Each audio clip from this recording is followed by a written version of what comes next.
Good evening. It is April 19th, 2021, and I'm going to call the Anacortes City Council meeting to order at this time. And we're going to go into agenda item 2A, which is an executive session. We'll be meeting for approximately 20 minutes. This is regarding potential litigation per RCW 42-30-110-1I.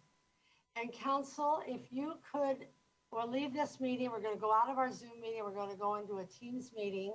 And when you're not speaking in the executive session, if you can mute yourself so we won't have an echo this evening. And then members of the audience will be back in 20 minutes to resume the council meeting. Thank you all.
I'm in purgatory still.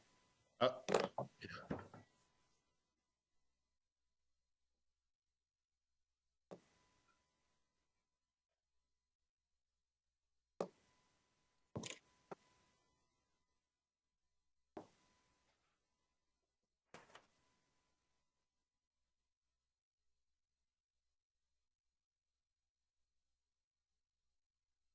You're on mute now.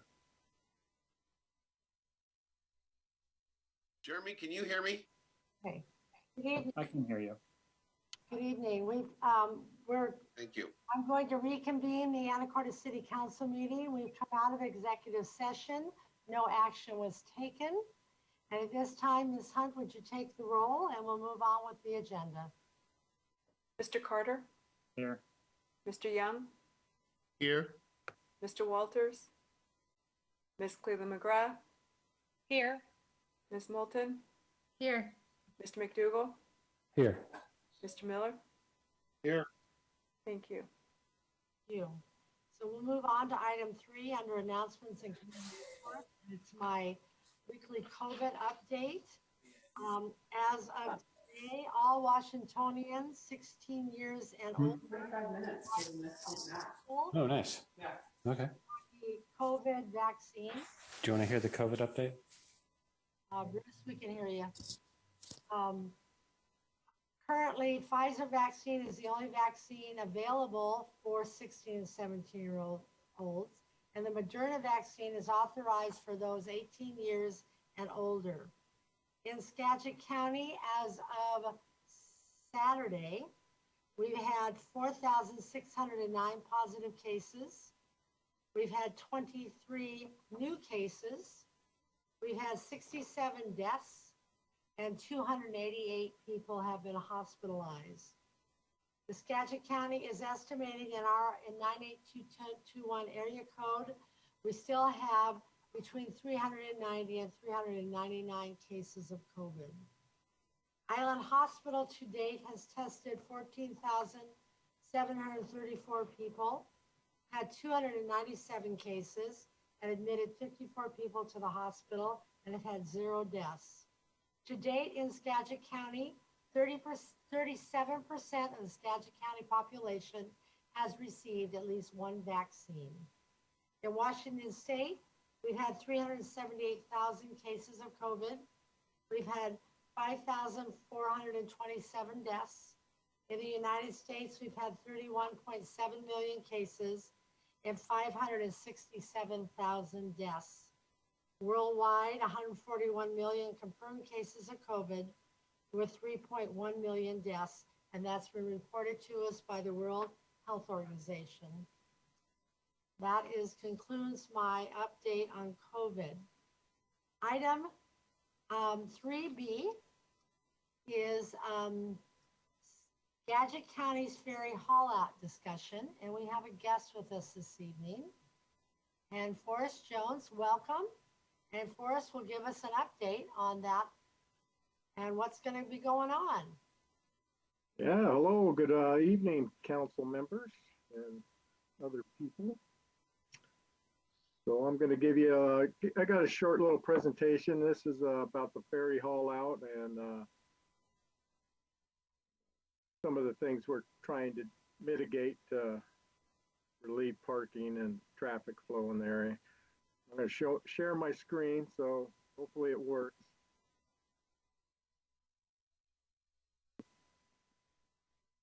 You have to do something else. Nope, you got it. Oh, very good. All right, there we go. So the schedule for the Guimas Ferry Haul Out is scheduled for May 14th to June 12th. There will be no Memorial Day weekend car service. However, we will be now let me start over here. So May 14th to June 22nd, no Memorial Day car service. The ferry is being hauled out and it'll be at Nickel Brothers Shipyard. So so to do some repairs on the ferry. Basically, why are we doing this? They're going to work on the engines and the outdrives, replace the transmission, and they're going to recoat the hull of the ferry, and the deck will be recoated also. So during this time, while there'll be no car service, there will be a passenger-only ferry operating from the existing terminals. It will be available for emergencies, and Skagit Transit will have a shuttle on the island to take people back and forth to their houses. People will load and load from the existing terminals. We realize this has quite a bit of an impact on the surrounding neighborhoods. So what will we be doing? So I think you guys have a copy of the letter we're sending out. We're going to send out that copy along with the traffic control plan. So go to all the people in the neighborhood around the area. There's a brief picture. Captain Rowe wrote the letter, so it has the letter will also have her contact information along with the person from my staff, Mr. Given Kutz. So they'll be on call to take any complaints or any revisions that are needed. There's a picture of the traffic control plan. So you can see on the right-hand side, you can kind of see the color coding there. Shows where the parking is, where parking is restricted, the ADA parking, bus parking, and so on. And also the end of 6th Street and H Avenue. That will be turned into a one-way to help mitigate the congestion and parking alongside the road. We'll also have some no parking. The red is where the no parking signs will be put, and some of the other traffic control signs. So we met out on site with Captain Rowe, and Mr. Kutz met out on site with Officer, I hope I'm pronouncing this right, Nybo. Yes. Officer Nybo and the city engineer, Eric Sharbeck. So I guess they did a walkthrough just to find out any places of concern, and they will have Captain Rowe and Given's number also, so they can get a hold of them. Our sign shop, we have sign techs that can come out and make any revisions or anything that are needed. So it's pretty cut and dry. There's the contact information for Captain Rachel Rowe and Given Kutz. So, and you can always just call the general number there at the front desk at the Public Works Department at 416-1400, and they'll direct you to one of them or myself, and we can take care of any issues that come up. So with that, I told you it was pretty short. So does anybody have any questions or want to discuss anything? Council, any questions? Okay, I do have an attendee that has a question. Just a moment. Remind me how to do this. So, very good. Okay. Go to attendee, Yeah. and then hover over them. Okay. Oh, you're not made a hosting. No. Okay, just a moment. Just bring him on, would you? John Nordine, Matt's going to open you up to speak. You need to share your screen. Share my screen. Oh, crap. And Captain Rowe is on the phone line. I believe she was having trouble with her internet, so she's called in so she can answer any questions if they arise that she needs to. Can you turn it on? The speaker? Oh, we don't know who that is. Is that the John Nordine? 496? No. John Nordine's allowed to speak already. Oh, He just unmuted himself. Oh, John, you need to unmute yourself. John Nordine, did you have a question for the, No, I didn't. I'm sorry. Okay. All right, I'll call on you later. Thank you. thank you. Okay, Rachel said if you unmute her, she'll be able to answer questions too. Okay, any questions for Rachel?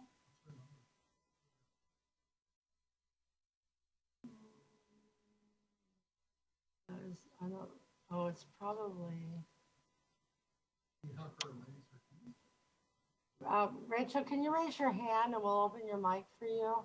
Press star 9. Rachel's on the phone. Press star 9. Me? No, her. I guess if she's the only person that's her. Rachel, yeah. Okay, cool. Go ahead.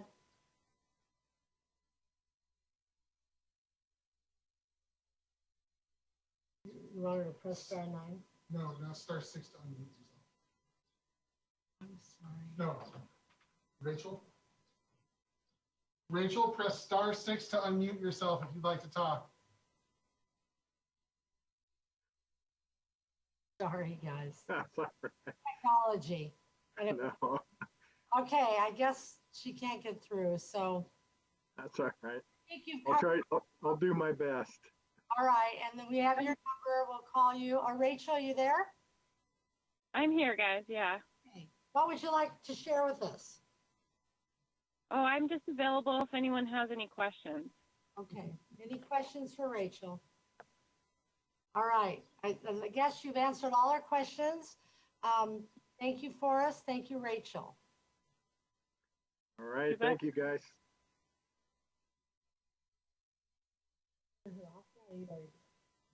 Okay. All right. So that was item 2B, and I mean 3B, excuse me. And now I'm going to move on to item 3C, which is our Arbor Day Proclamation. This is a discussion item, and I'll read it for you all. City of Anacortes' proclamation for Arbor Day, April 22nd, 2021. Whereas Arbor means tree in Latin, Arbor Day is a special day that's been set aside for planting and caring of trees. Whereas this year marks the 149th anniversary of Arbor Day, which was first celebrated by J. Sterling Morrison to encourage his fellow Nebraskans to plant trees to beautify and enrich their state. Whereas all 50 states and countries throughout the world celebrate this holiday every spring to teach children the importance of forestry. Whereas Anacortes has been recognized by the National Arbor Day Foundation as a Tree City USA for the 20th consecutive year. Whereas the tree planting this year will be held on our avenue near the skateboard park on April 22nd to help improve our urban forests.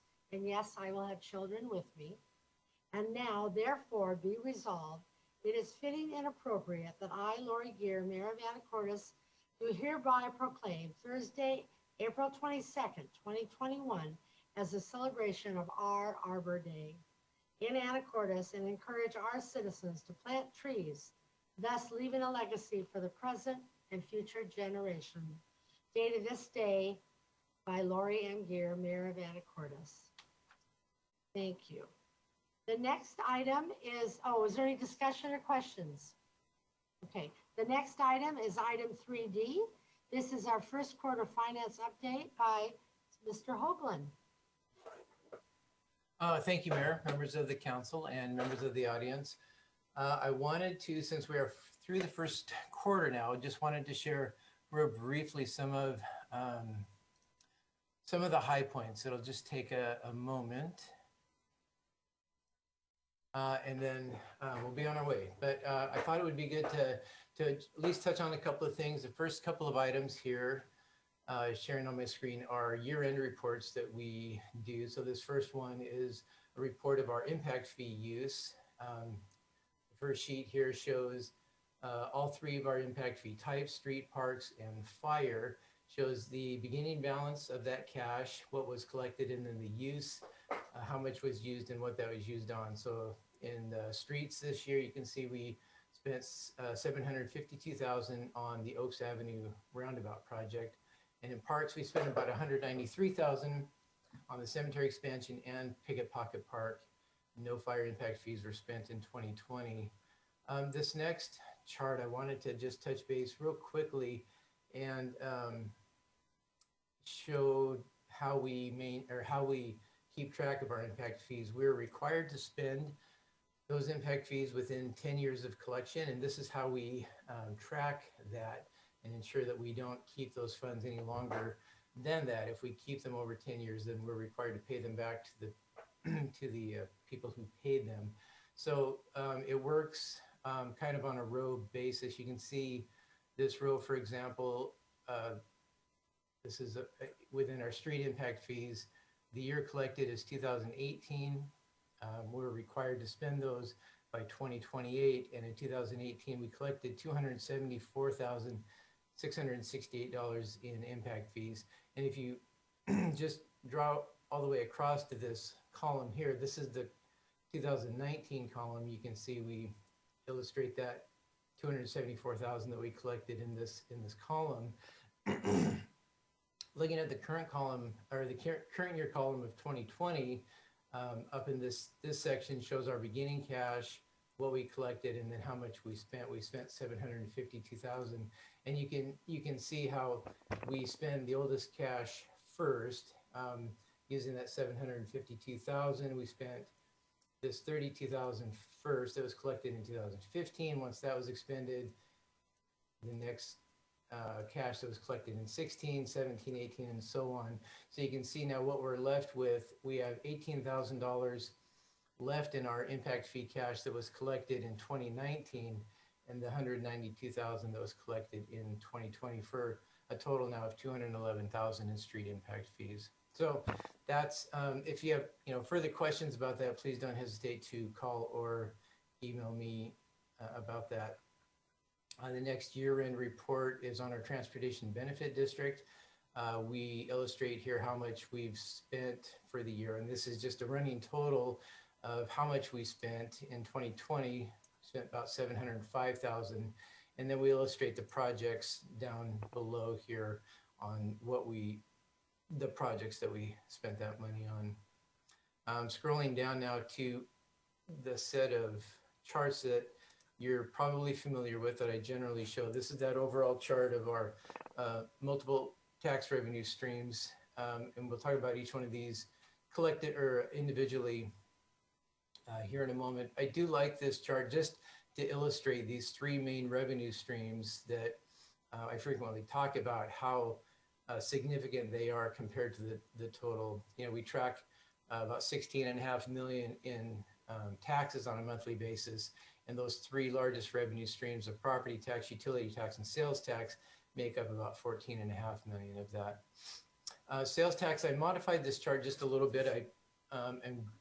This is, I guess, a clustered column chart now, but the green bar shows what we have budgeted for the month, and then the brown bar is what the actual collection is. So this is for our sales tax, and you can see each month here, well, the 2 out of the 3 months, our actual collections have exceeded what we had anticipated collecting, and the line chart, the blue, is the cumulative budget, and then the red line is the cumulative actual. So we are currently exceeding for the year through the first quarter, exceeding what we had budgeted by roughly 10%. So year-to-date sales tax so far has been healthy.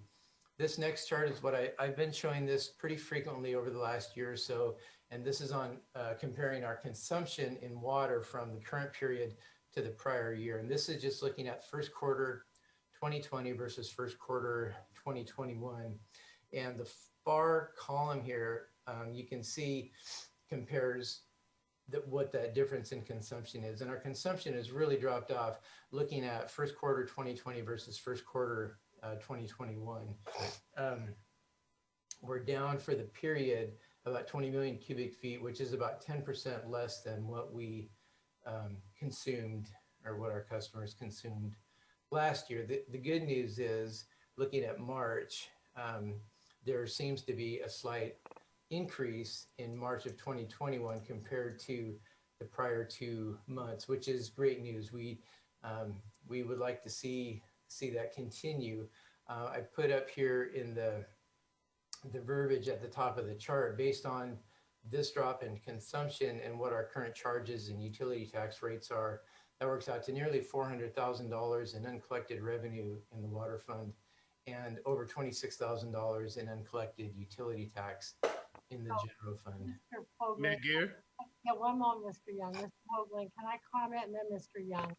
I think it's important to say that we believe these are COVID related. One is the refinery wasn't refining as much product because of lack of like airline travel. And then in commercial wise, a lot of our restaurants had shut down. So we believe they're related to the COVID pandemic. Mr. Young. Mayor Gear, you were so wonderful to take my question off of my mind. Okay. That's exactly what I was going to ask, and no, I can see that, and I can see the trend, and so I'm just hoping it continues. Thank you. Yeah, that's exactly right. The mayor is exactly right. If you look over here at this far column, the red indicates a decrease compared to the prior period. Our wholesale customer of Oak Harbor and our residential consumption are the only two segments that have increased over the prior year. So yeah, it's quite true that this is a direct impact of COVID. Utility tax, the same kind of clustered bar chart. This is combined private utility tax and public utility tax. We've talked about this in the past, how our private utility tax, it's utility tax collected on the private utilities, which is cable TV, electricity, natural gas, and phones, including cell phones. And that revenue stream has been tapering off every year for the last several years. And we're seeing that again this year. We have budgeted that way, but we're still collecting less. So we may be close to collecting what our budget is, but it's less than what we've seen in the past. When you look at the utility tax receipts in total, which includes the private utilities plus the city utilities, we are collecting more than what we have budgeted, even considering this drop in consumption that we just talked about. Utility tax is still outpacing what we have budgeted. It's just, it should be up. Ideally, it would be outpacing it more. Building permit revenues, you see building permits continue to be strong. I got a question from one of the council members earlier today about this bump in October of last year. I apologize, I don't have the answer to that right off the bat. I will find that out though and send that out to council. Mayor Gear? Mayor Gear? Yes, Mr. Miller, go ahead. Sorry, yeah, I got the answer back to that one. It was the project off of A Avenue. They bought a significant amount of supplies. I'll try to read the answer directly if I can pull it up, but it was essentially a large purchase of construction supplies for the co-housing project. So that's what generated that. So thanks to Mr. Miesmer for that answer. Excellent, thank you.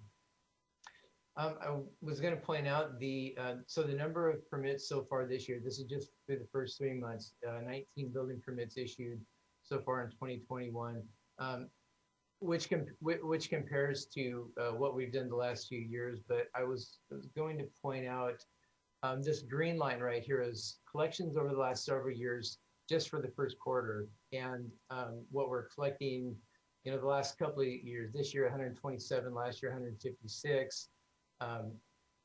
This 185 the year before, but it appears that the average value of those projects is increasing as the number of permits are decreasing compared to what we were doing 6 or 8 years ago, but the amount of revenue is roughly the same. Lodging tax receipts, great news here, seem to be coming back. You'll see how it bottomed out in June of 2020, only $4,300 collected. We're only about 20% off the first couple of months here, 20% off what we did last year. those first 2 months were pre-COVID, so things seem to be getting back to normal in lodging tax, which is great. Real estate excise tax continues to, so this is tax collected on existing home sales, continues to be strong, which is great. That's used, we use that money for public works projects. So we do continue to have healthy revenues and reserve balances in those accounts. I wanted to point out, I highlighted this in red font here in 2021 and then made the line in red, just because that line kind of got lost with those prior years, just so you could kind of connect those two a little bit. And the rest of this is just looking at the budget to actual for both revenue and expenditure by fund. Everything here looks very normal, what we would expect to see at this point during the year. If you're looking at this and noticing these really low collection rates in some of these funds, remember park, cemetery, library, road maintenance, especially very heavily dependent on property tax, and we have not received the first half property tax yet. So once we receive that in May, those funds will get about half of their funding for the entire year at that point. So that's all I have, unless there are other questions. I appreciate your time tonight.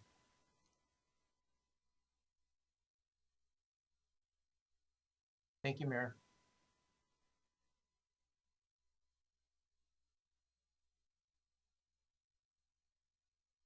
All right, thank you, Mr. Hoagland. Item 3E, the Public Works Committee was not held this evening, so we'll move on then to item 4, which is public comment. And this is if you'd like to speak to us on anything that is not on the agenda tonight. If you're here about any agenda item, we'll get to that when we reach that in the agenda. Are there any comments? All right, then we'll move on to our consent agenda, item 5A, B, C, and D. Council, what is your pleasure? Mayor Deere. Yes. I move to approve consent agenda items A through D. Second. We have a motion by Mr. Miller, a second by Ms. Cleland McGrath. Any discussion? All in favor signify by saying aye. Aye. Opposed, same sign. Motion carries. We'll now move on to item 6, which is a public hearing. This is open for public comment. This is Ordinance 3087, vacating the right-of-way of a portion of 11th Street adjacent to blocks 242 and 243 per the map of Anacortes, together with the west 10 feet of B Avenue adjacent to Lot 1 of Block 243. This is a discussion with possible action this evening. I will let Ms. Swetnam introduce the ordinance, and then I will open up to public comment and then to the council for deliberation. Ms. Swetnam. Thank you, Madam Mayor. Can everyone see my screen okay and hear me all right? Great, thank you. Okay, so I appreciate the opportunity to provide some information on the proposal before council to vacate portions of 11th Street and B Avenue.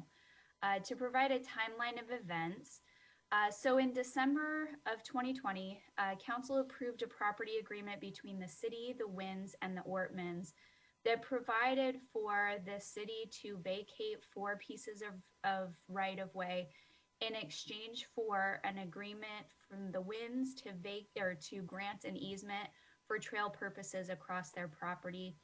And the Ortmans agreed to support that petition and not object to it. On March 1st of 2021, Council adopted Resolution 3017, which initiated the vacation on the city's behalf, and it scheduled a public hearing for April 5th.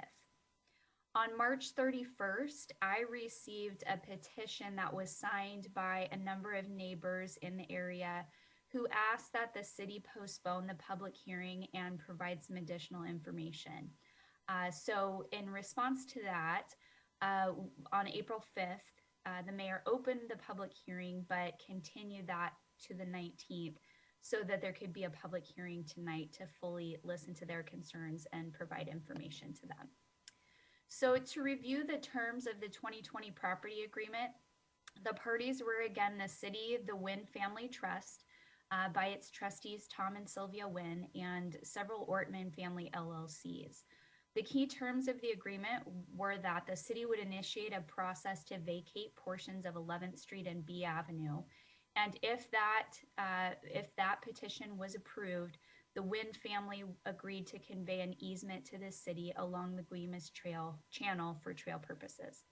The Ortman family agreed not to oppose the current vacation, and they had previously granted an easement to the city for trail purposes. Some additional kind of points here about this agreement. This agreement was under discussion for a period of 2 years specifically, but longer than that generally, regarding the exchange of right-of-way in that neighborhood for trail easements. And again, we were really clear in the agreement that the city is not bound to grant the vacation, but the city will not receive the easements unless the vacation is approved. Oops, apologies here. So I wanted to provide you with a couple of maps. And thanks to the city's Public Works Department and GIS specifically for providing them for us. So you can see the neighborhood here. The 4 areas of right-of-way that are proposed to be vacated are identified on this map. You can see them as number 2, which would be vacated to the Wynn family, and numbers 3, 4, and 5, which are proposed to pass to the Ortmans. Here's a map that kind of puts the vacations as proposed in context of the easements. So you can see that the yellow hatched area along the waterfront is the easement that the Ortman family has already granted to the city for trail purposes, which lines up nicely with the blue easement that the Wynns are proposing under this agreement to grant to the city if the vacation is approved. You can see the orange area is to be vacated to the Wynns if the petition is approved, and the area in blue would pass to the Ortmans. Folks correctly noted that this map doesn't show the individual vacations, but the previous map did. Whoops. Sorry about that. There was some great questions. We received a lot of comments from the neighborhood and the public about the vacation petition, and we appreciate everyone giving us the time to gather and provide information to help inform council and the public. And one of the questions was about the value of the parcels that are under consideration. So vacation number 2, which is the north half of 11th Street that under the petition would pass to the Wynns, is approximately, actually this is not approximate, it's exactly 4,547 square feet. And the estimated value is $227,350. And that value was calculated based on the method that's prescribed in the code for determining value of vacated, proposed vacated areas less than 5,000 square feet. So vacation number 3 is the south half of 11th Street, and that is 3,395 square feet. If approved, that piece would go to the Ortmans and has a value of $169,750.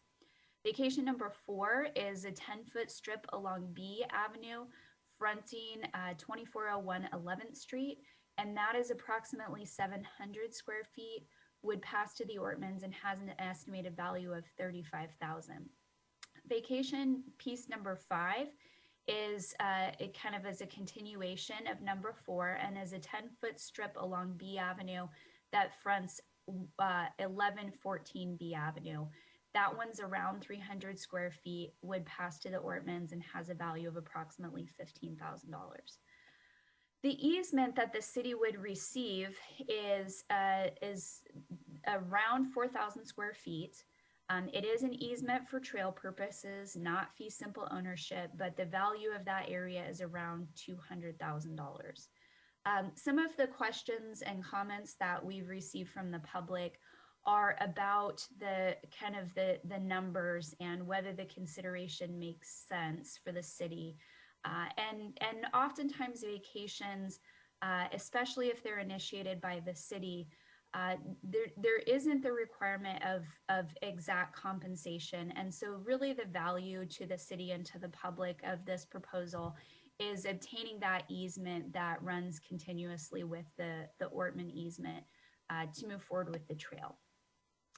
So there were also some concerns and questions about land use options if the area is vacated.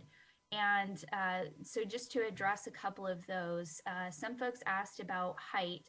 What would the maximum height be if somebody were to do a new construction on one of the lots? And that's 35 feet, which is the same maximum height limit in, I think, all residential zones in town with the exception of one. The frontage change along B Avenue, one of the commenters brought this up, and I thought this was worth noting. So right now, the Ortmans own a property at 2401 11th Street, and that's on the southwest corner of the intersection of 11th Street and B Avenue. The frontage for that property is currently on 11th Street, but if 11th Street were vacated, that frontage would move from 11th Street to B Avenue.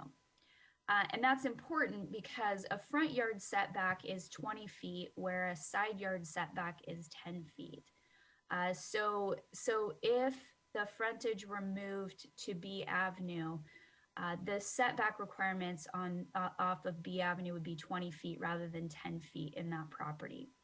So vacating that 10-foot of B Avenue would allow construction of a new building that might happen in the future to be in the same location as the existing house.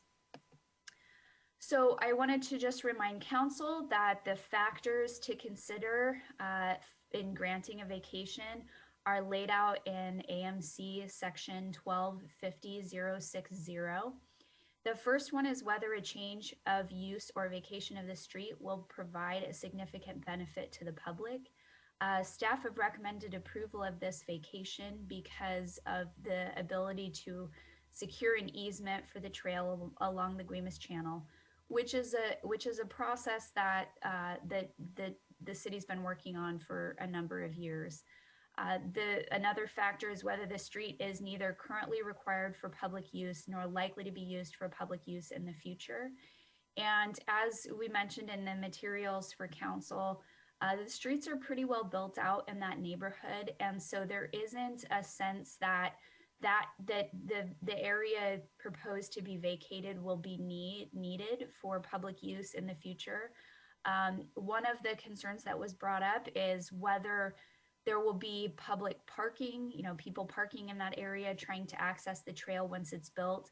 And it is not the city's intent to provide for public access to the trail in that neighborhood, nor to allow for parking in that area. That's one of the concerns that many of the property owners along the channel have expressed. Another factor is whether the substitution of a new and different public way would be more useful. In this case, I think the city's idea is to use the unopened right-of-way to secure easements that will allow for pedestrian and bike traffic to move along the trail. Whether possible future uses may require the use of the right-of-way. In talking with staff, there are currently no plans that indicate that these areas will need to be used now or in the future. I think one of the things that you could tell from going to the site visit is that a lot of these areas are actually within what a passerby would consider to be the yards of the abutting property owners anyways. And whether objections to the proposed vacation are made. Certainly there have been a number of neighbors who have objected to this vacation. And so that's something council should consider. And with that, I'm happy to answer any questions or turn it back to the mayor for public comment. Mayor, I think you're muted. So council, any questions for Ms. Swetnam before I turn it over for public comment? Mayor Gear? Yes, Mr. Young. No, I think, thank you, Ms. Swetnam, for such a good presentation. And it was built on our site visit earlier, and that sort of clarified a lot of the issues. The main concern I had, I think, were in listening to the objections of the neighbors and just trying to make sure that they were considered in this process, and I believe that they have been. I really do. And I think that your presentation showcasing why this is so important, and being a trail supporter, of course, is why I just really wanted to say thank you for the presentation. I'm very clear that this is of benefit to our city. I wish there was another way, but this is the best way forward. Thank you. Any other council? All right, at this time, if there's any member of the audience that would like to speak, please raise your hand and we will call on you. Okay, so Kathleen? Okay, Kathleen, you have to unmute yourself. Okay. All right. Now, can you hear me? Yes, we can. Okay, thank you. Okay. So first, I want to thank Darcy for answering questions that both myself and others asked. Unfortunately, more questions arose because of what her answers were, but the questions are mostly about process that seems flawed to me.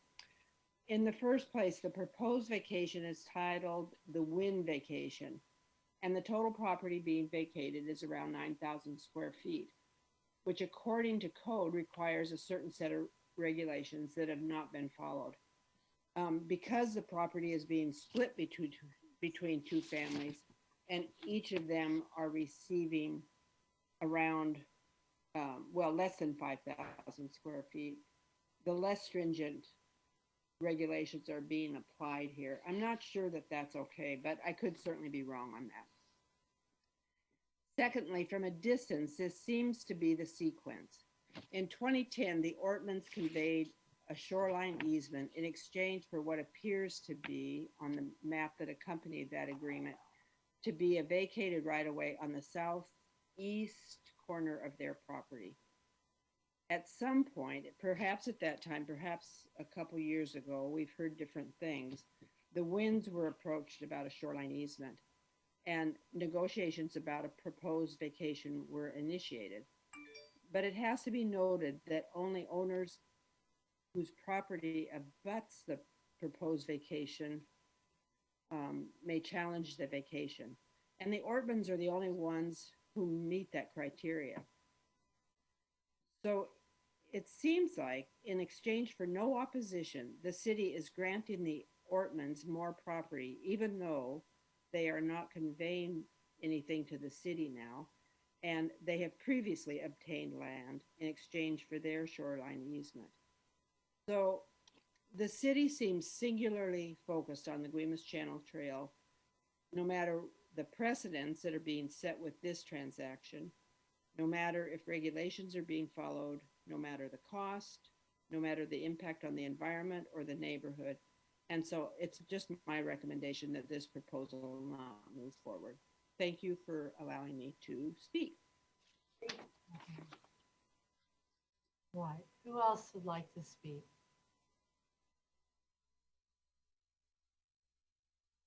I don't have any other hands tonight on that. Oh, John Nordine.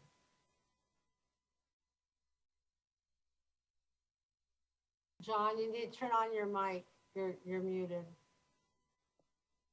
Okay, can you hear me now? Yes, we can. Welcome, Mr. Nordine. Okay, thank you for giving me the opportunity to speak. Very interesting hearing the comments from the previous person. I live about a half mile or quarter mile from the Ortman property. My big question is, why are we doing this? It appears we're doing this totally in the name of the trail, which you guys all call a trail. I think it's a road because it's asphalt.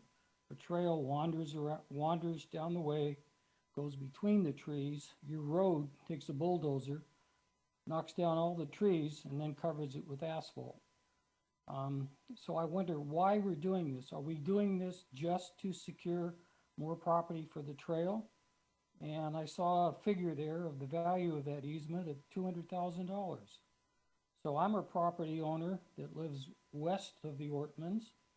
Are you going to give me $200,000 if I agree to an easement to let the trail go in front of my property? So I'd like some response to some of the issues I've raised. Well, John, we'll do them in discussion at the end. The council will talk about everything they've heard. Thank you. You're welcome. Who else would like to address the council on this issue? Rebecca Ivy? Go ahead and talk. Hello. Oh, Hello, everyone. I live on 11th Street, a few houses away from this proposed action, and I'm against it. We bought our house on 11th Street 26 years ago in 1994. And at that time, our realtor warned us that the houses across the street could add second stories, but she never in a million years imagined that our view down the west, down 11th Street, would go away. Most of the other houses on our block have changed hands since we moved here, so we are the old timers. I remember what it looked like when you looked down the west, down 11th Street before the previous Ortman Street and Vacation. It looked pretty much the same as when you looked down 6th, 7th, 8th, 9th, or 10th Street. You saw the San Juan Islands, the ferries, and sunsets over water. Now you see 2 dead-end signs and a 30-foot solid wall of trees. The Demopoulos family, former owners of one of the houses that now make up the Ortman's compound, applied for a vacation of 11th Street. They were denied by the 1998 City Council, partly because of the view corridor and also because they had other land there that could be developed.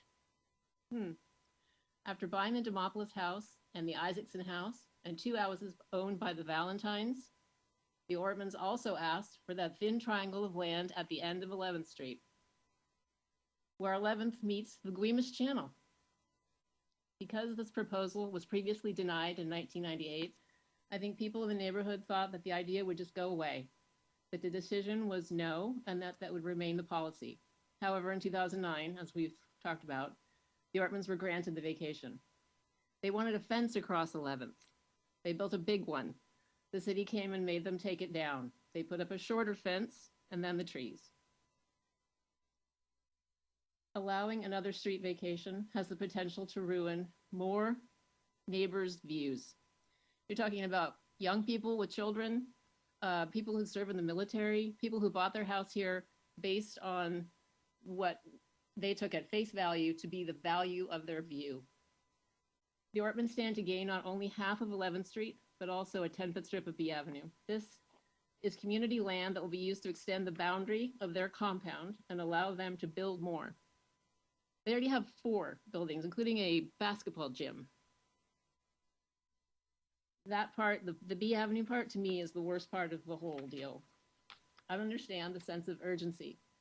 The city has apparently been working on this deal for over a year. Yet we weren't notified until a month ago, and the city council members learned of it December 14th. I was told that all of the information was available on the website and had been discussed on December 14th. I look back at the records for that meeting, and the agenda says, and I quote, under the heading of new business, I quote, item F, property agreement to obtain easements for trail purposes, discussion, possible action. This could have been taking place literally anywhere in Anacortes. Even if I was in the habit of checking every city council agenda, which I'm not, item F would not have alerted me or my neighbors to any impending action taken on our street. It feels wrong to learn of this discussion, possible action taking place without our knowledge, since we will be the ones paying the price. Why now? The Guimas Channel Trail is very far away from becoming a reality. There are at least 14 property owners who will need to be convinced or paid off or forced to give up their waterfront land. Unlike this deal with the Winds and the Ortmans, the city doesn't have anything to trade. No street ends that I can see, and I don't see them giving up 10 feet of 12th Street since it's a highway. So they will either have to pay them a lot of money or invoke eminent domain. The reality of both of these options is that they will be very unpopular. Someone from the city was answering questions about this proposal, and he wrote, "We have to start somewhere." That is kind of a hollow ring to us, the people in this neighborhood. We've already been asked to give up quite a bit. Why the sense of urgency? Is there a time-sensitive reason why this is being pushed so hard by the city right now? If so, we haven't been told about it. I'm in favor of delaying this deal until the trail is more likely to become a reality. If the Ortmans really have no plans to build more buildings or basketball gyms or whatever, or buy the Wynn's house, then I see no reason why this can't wait until the trail plans are more evolved. Thank you.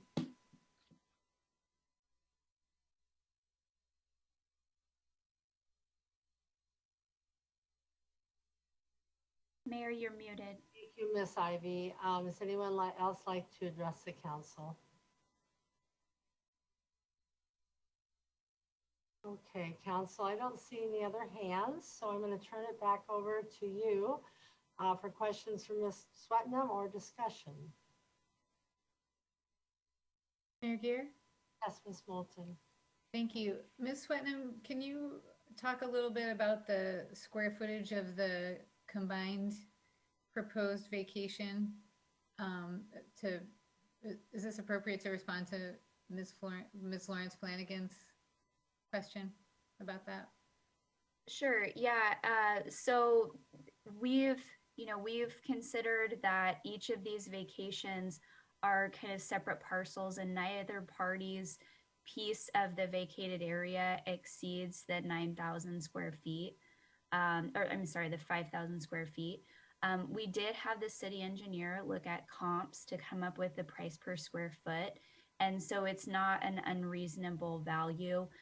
The other thing is that because this is a city initiated vacation, we're not asking the parties to write a check for the value of the property. And that's really the circumstance where those types of appraisals come up, or if it's a petitioner initiated vacation petition, then we would rely more closely on an appraisal. But because it is a city initiated vacation petition, one, those requirements aren't there, and two, we feel like the city engineer did a thoughtful and thorough job looking at comps to come up with the values that were in the process.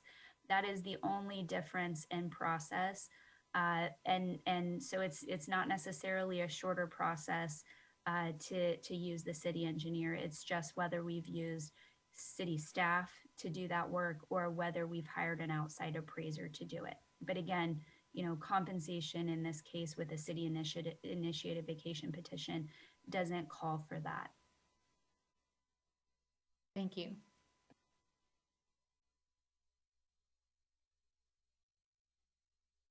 Mayor Care. Mr. Mr. Walters asked me in his absence to read a brief statement. All right, go ahead. All right, so from Mr. Walters, I'm sorry, I can't be with you tonight as I'm out of town without sufficient cell reception to Zoom. I'm supportive of the vacation and of the end of, I am supportive of the vacation of the end of 11th Street. The city no longer has any need of the end of 11th Street, and the trade of the north side of 11th Street to the Wynn's family in exchange for a trail easement from them is a good deal for the city. I do not support the vacation of B Avenue. It's difficult to predict how we might need the full width of B in the future, and we have an adopted policy prohibiting vacation of only a portion of a street. As the city moves forward with acquisition of easements for the Guimas Channel Trail, we need to keep the integrity of our neighborhoods as a high priority.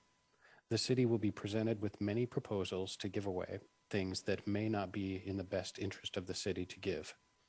The City Council needs to set bookends on these negotiations before they are completed, and we need to know that they're occurring in order to do that.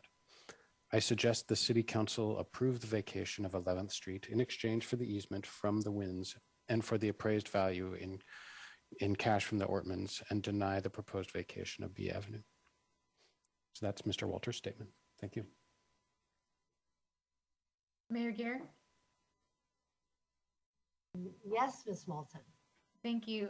I would like to talk a little bit about one of the points that Mr. Walters brings up about what the city's opportunities are with B Avenue if we do the vacations number 4 and 5, that 10-foot strip. We talked to city engineers today a bit about the logistics of that, and I'm hoping someone on staff could talk to a little bit about the opportunities there, the width of the street, the ability to do curb gutter sidewalk there, and how, if the city would be limited in any way by giving that up. Could someone in Public Works or Planning speak to that?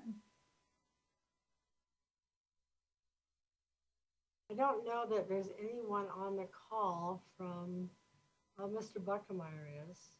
I guess it was Mr. Homan and Mr. Scharback that talked about, essentially my takeaway from it was that, I've forgotten the numbers. Ms. Cleveland McGrath might remember. So the street is a certain width, and to do curb gutter sidewalks at the most would be 16 feet on each side of the road. So for pedestrian bicycle access. So that would not be prohibited by the 10 feet being vacated. So that's just one point. I'm not arguing for or against, but that was what I took away from that conversation. Yeah, Mayor Gare.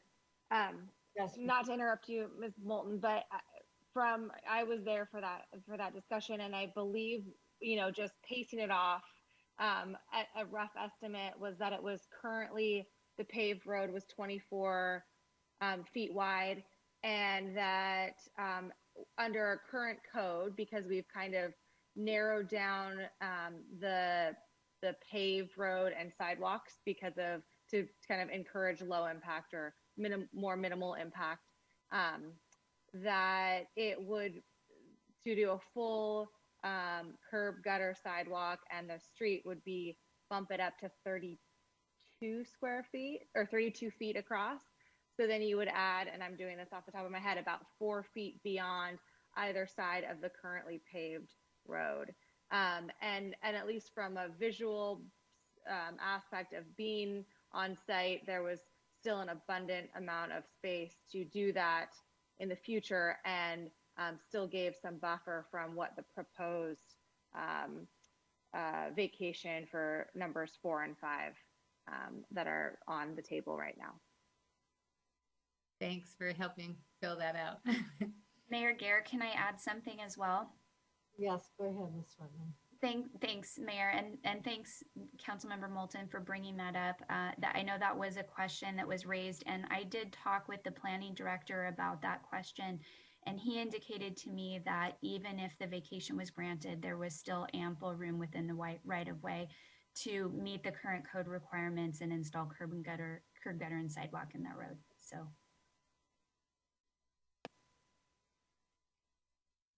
Mayor Gare. We'll go with Mr. Miller, then Mr. Young.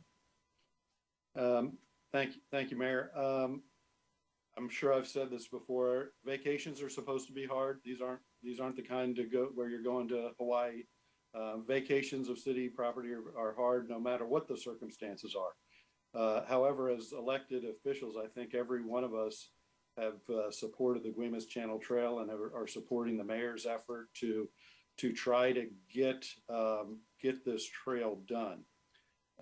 But there are some hard points on this one, and I think Mr. Walters brings up a very valid point about bookends. I'm not ready to. This is possible action, and I think again it's really hard to bring bookends to every property owner because it's all. Every situation is very unique, but I feel like we need to try to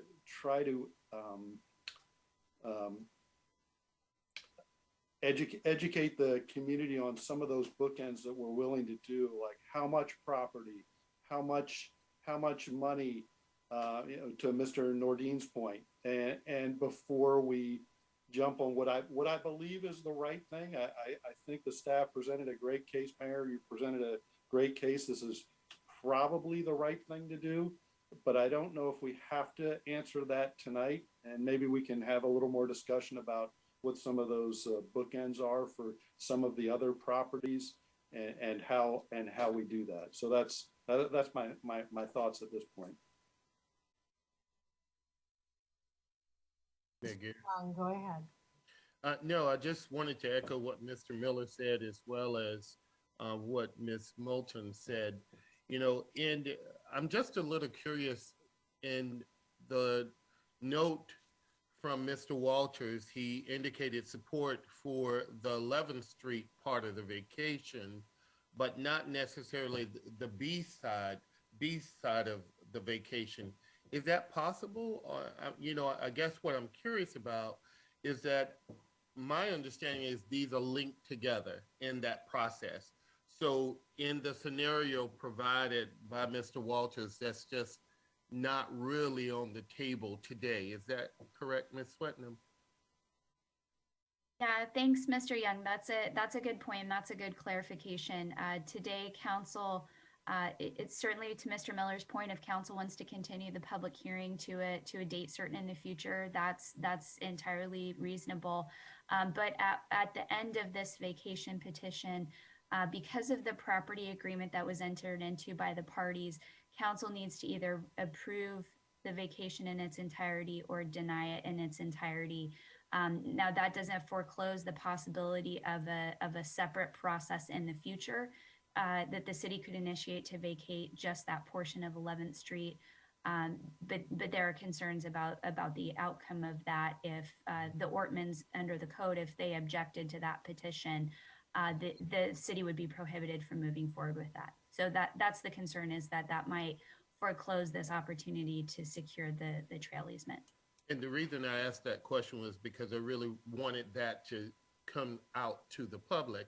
I do believe that the long-term benefit to our city by having the waterfront and the trail is enormous. It really is, you know, and the question was, I think Mr. Miller said again, the tough question is how do we get there? And so this is just part of that process. Thank you. Mayor Gear? Yes, Ms. Moulton. Go Thank ahead. you. One thing is that I feel that I've learned some information today through the site visit that Mr. Walters may not have been entirely privy to.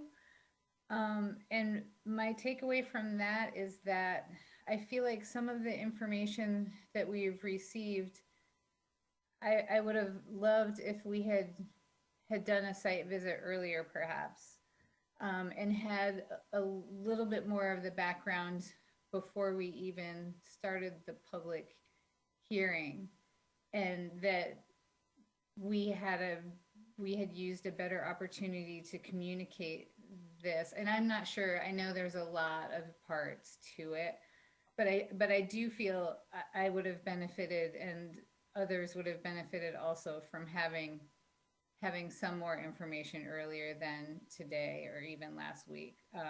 And I don't mean that as I would just hope that that we could do this a little bit better next time before before we're here trying to make this hard decision. I'm a huge proponent of the Guimas Channel Trail, and I want to make this happen. I don't love the terms of this transaction. So that's where I am. So, Ms. Moulton, maybe if anyone, other council member wants to speak on where they're at tonight, and then I can kind of make a suggestion for the next meeting. Yes, Ms. Cleland, go ahead. Yeah, thank you. So to me, you know, we have the goal, and I, as Mr. Miller said, you know, I think most of us on council are in support and have talked about it and heard from our constituents the desire to have this trail for our community, right? And so, and to get bikes, pedestrians off of Oaks Avenue or weaving through some of those neighborhoods that don't have great visibility, it would really enhance kind of the connectivity of the West End to downtown. It would be a huge benefit, you know, for health and safety and just a sense of community. So the hard part is having this overarching goal that's going to take years to achieve, and then, you know, every 6 months or every quarter having individual property owners who have the rights and have the ownership of these small segments that we have to work to connect, right? And I know you, Mayor Gear, and Ms. Swetnam and staff are put in a really difficult position because these are conversations that have to occur with each individual property owner, and hopefully that property owner stays the same person through this whole process, because things can change and people can buy and sell. And it's a delicate balance of privacy for individual owners and figuring out what to do.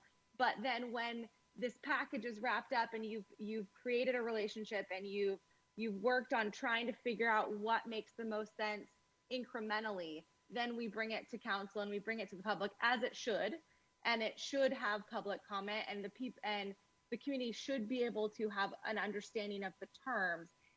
But all of a sudden, all of those back discussions and the uniqueness of each individual property and access points, and the challenges, because this is Old Town and these homes have been built a long time ago when surveys weren't necessarily completed and setbacks were not stated in the way or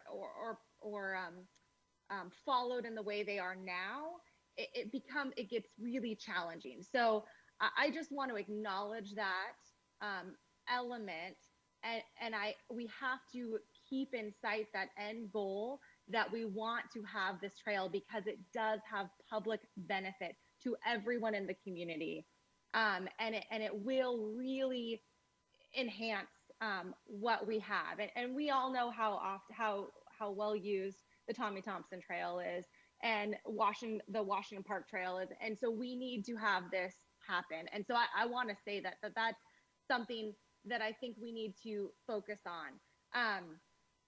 When we talk about this specific situation, I just want to remind, and correct me if I'm wrong, Ms. Swetnam, that part of our code update that we did recently was that we are no longer going to do partial street vacations. We're only going to do full street vacations. So I just think that that's an important point to make, that yes, Wynn is the property owner who is, with this transaction, is giving the city easement across for the trail. But the reality is the neighboring property that has the right to the other half of the street vacation is the Ortmans. And yes, they, because they also own other properties and they've already given that easement on other parcels, that is just kind of the way the code is written, at least when it comes to the 11th Street. So I think, to me, that is a pretty easy or straightforward portion of the proposal here. The number 4 and 5 is where it gets a little more tricky. And all I would say about that is, with the vacation of 11th Street, right? That for the 2401 11th Street, which is right there, that one has the frontage, right? And Ms. Swetnam talked about it, that it's a 20-foot setback because that's the front of their property. Because of the street vacation, which we are doing in theory, or on the assumption that then Wynn will give us access for this trail. So that requires then that whole street vacation to occur. Then that triggers that 2401 11th Street changes the frontage, which means that it then switches to B Avenue, right? And so now it's no longer conforming to current setback code, because what once was a 10-foot side setback is now should be a 20-foot front setback. So while I have a challenge with adding in the 4th and 5th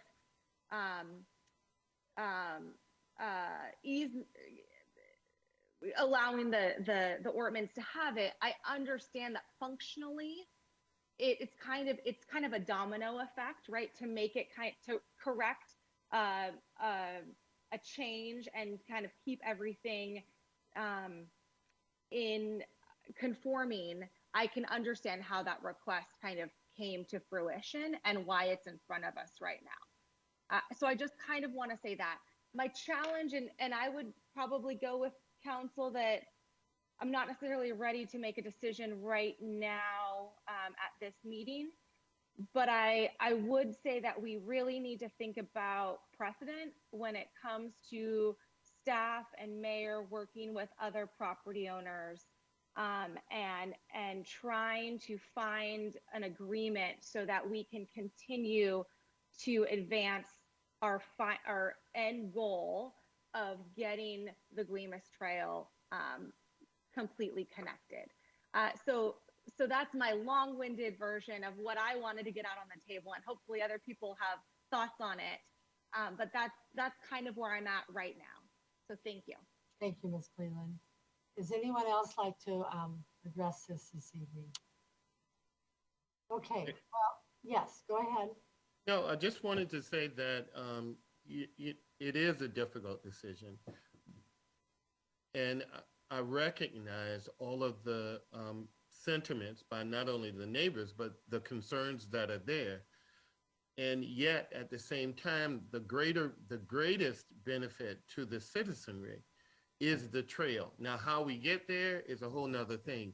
The main point to Ms. Cleland McGrath's statement is that we have continuity that sort of flows across to everyone and makes that point about the bookends. I am okay with moving forward with voting on this decision. And that's just, I think I've seen enough, and I'm not sure if the concerns will go away or the decisions become any easier next week or the week after that. It just won't. We're still stuck at this one point, and if we want to model the way for the other people that we're going to deal with on the same issue, I think this will be a move forward that we really need to consider. Mayor Gear? Yes, Ms. Moulton. Thanks. I agree with Mr. Young. I appreciate Ms. Cleland McGrath's points. And back to Mr. Miller, who said these are hard. They're very hard. I think the greater good, I agree, is the trail that so many people will use of all ages and abilities. I don't know how many people were out on the Tommy Thompson Trail this week, but every year the numbers grow. It's a transportation corridor that we would obviously love to continue. So despite my misgivings, I do see that this to me would be a way forward, and I do support this vacation.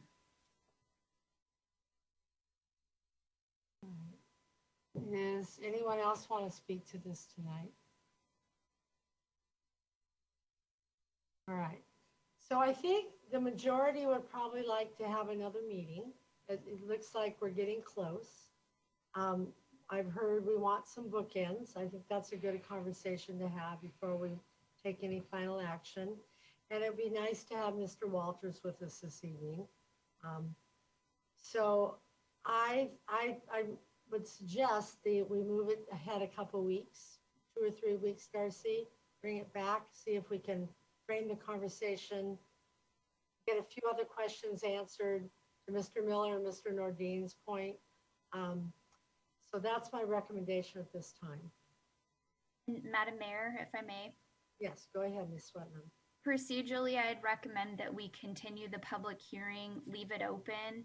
If council would like to receive additional public comment between now and the next discussion. And I would say 2 weeks would be good, just to allow time to, work on some of the questions that have been posed tonight. So based on Ms. Swetnam's recommendation, we will leave this public hearing open. So please send us your comments, citizens, and we'll reconvene on this in 2 weeks. And any other comments? All right, at this time, we will move on to item 6B, which is also open for public comment. It's our critical area regulations, draft 3. I welcome Mr. Miesemer to introduce this to the council. Well, thank you, Mayor, members of the council and the audience. As the mayor mentioned, this is the 3rd draft of the critical areas ordinance update. Been working on this now for quite a while. This is a public hearing, and Ms. Tess Cooper is the project manager, and so I would like to introduce Tess at this time. Tess has a presentation for us this evening.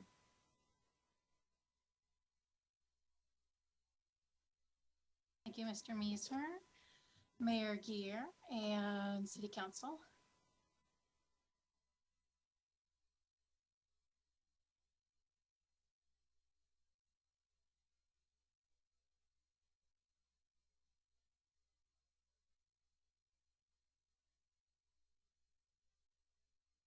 Pardon me while I get set up here.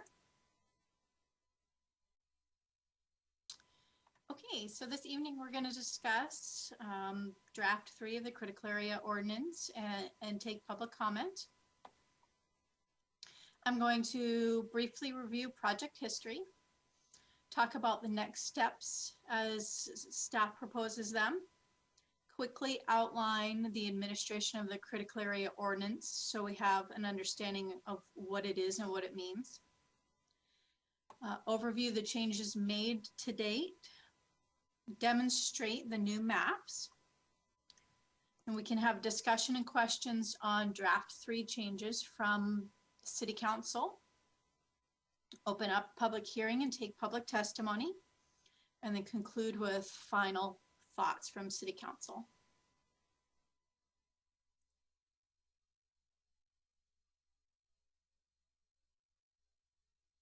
The path staff proposes to take for the next steps is end of public comment period is noted as Friday the 23rd, the end of this week.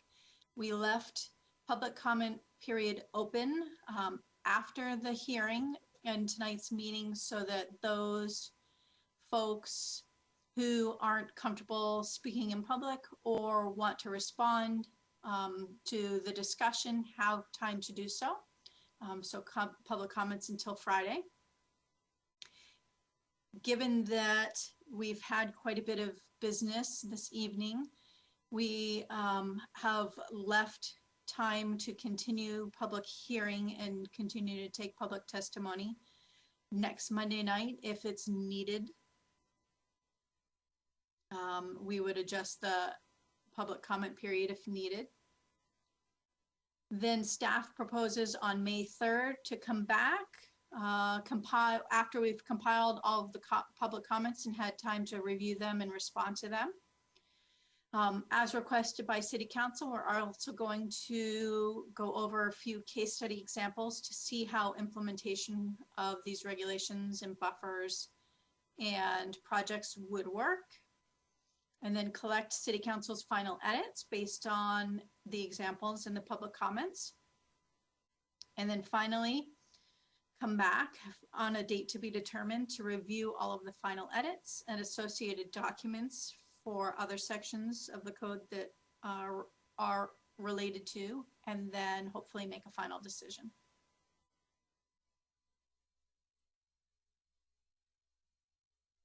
So a brief history of the project, just to refresh our memories, because it has been quite a while. I think the last time we talked about critical area regulations was last August with City Council. 2006 is when we adopted our original, or our, not original, I apologize, our current critical area ordinance in chapter 1770. In 2016, the Growth Management Act required that we update our critical area ordinance. 2017, we released draft 1 for discussion and revisions. 2019, we released draft 2 for discussion and revisions.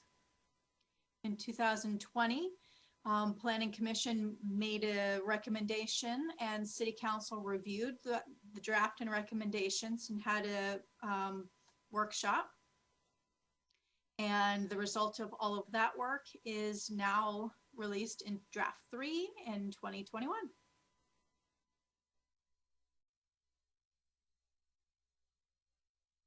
Hopefully you can see the wording.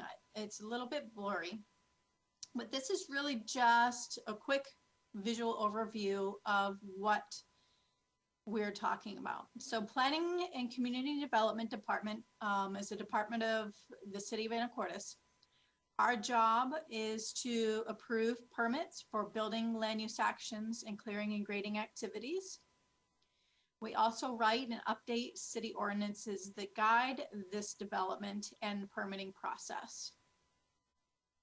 Those pieces of legislation that we write and use to guide our decisions for development and permitting is the Unified Development Code, which you're all familiar with. We've recently gone through a major overhaul and update of that.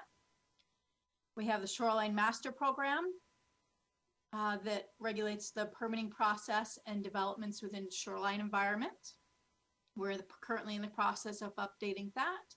We also have the Critical Area Ordinance, which regulates the permitting process and development in or near critical areas.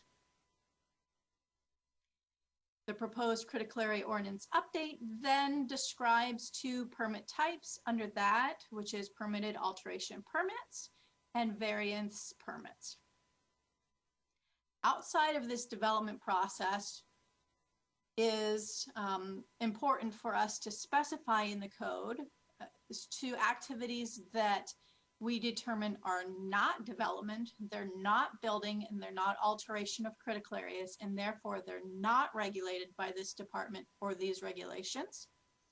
And those are specified in the exemptions section of draft 3, and they include emergency actions, yard work and activities, site investigation, and outdoor recreation activities, including passive uses like bicycling, trails, and bird watching and so forth. But it does not include recreational facilities, construction or building of anything. It's truly just using the environment as it is for recreational purposes.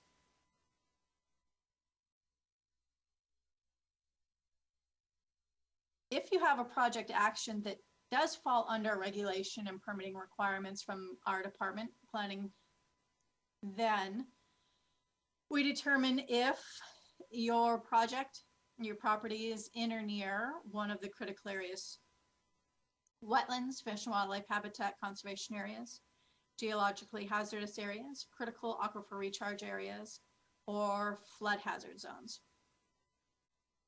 If your project is in or near these areas, then we further determine what category your project it is in. Is it a reasonable use exception that requires a critical area variance permit? Is it a permitted alteration that requires a critical area permit? Or is it an exemption that requires a written notification? All of these then have an administrative process associated with exemptions. We may require a critical area permit for the review and have the ability to make conditions on your work. Permitted alterations, the permit would require the analysis of a critical area report. The buffers must be established in accordance with the regulations. Most likely you'll have a SEPA environmental checklist with public comment. You'll have to implement mitigation sequencing, which means that you have to avoid, minimize, restore, or replace, as well as an included mitigation plan.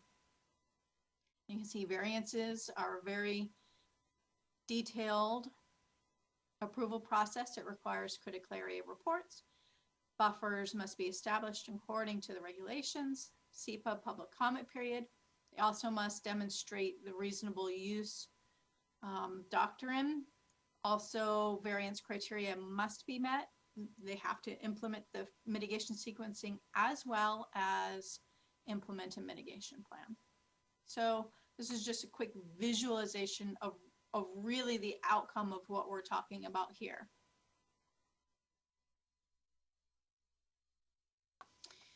So the history you've seen has been many years, many drafts, and a lot of discussion. If you want to do your homework, I've put all of the lists of changes on the critical area website, address located here. You'll find it in the top menu under list of changes. And you can see what the changes were from current chapter 17 to draft 1, from draft 1 to draft 2, and changes from draft 2 to draft 3. Those are all available for your personal reviewing and if you want to do some homework. So really what we're here to talk about tonight, and we're not going to go in depth because there's not really a whole lot to talk about, believe it or not. I've created a list which has been added to the packet for tonight's meeting. So all of the city council members should have received that. It's also available to the public if they want to review it. I'm going to take a minute and pull it up. It is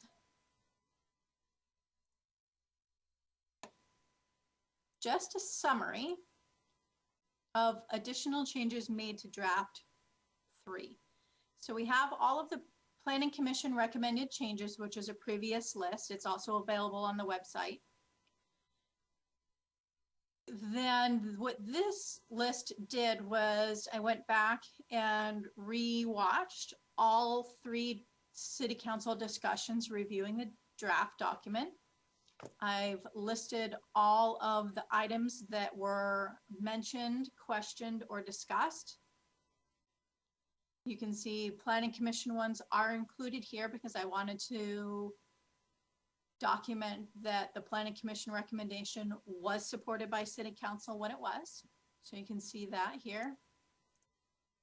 And then I've noted if there were some items, some of them didn't need action. So that was staff noted. If it was revised, I marked that it was revised.